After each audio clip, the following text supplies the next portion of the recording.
All of us are going to die. And until the Lord returns, we will, each one of us, come to a place of our own dying, and nobody can do that for you.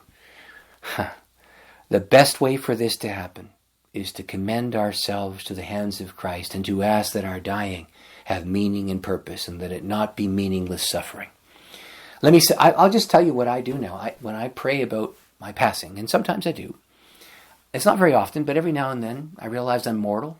Especially when I come to the edges of death or see somebody else who's at the edges of death, I realize sooner or later that's going to come to me too. I pray this.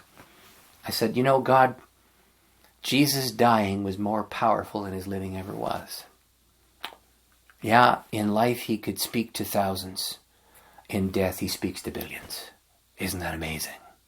Oh, the Apostle Paul, his dying is more powerful than his living ever was. After he died, he spoke to hundreds, perhaps thousands when he lived.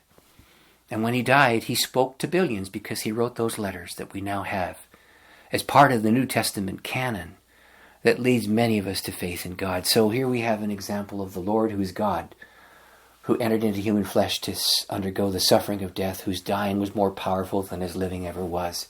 We have the Apostle Paul, whose dying was more powerful than his living ever was. We have modern examples of the very same thing. I'm praying that my dying be more powerful than my living ever was.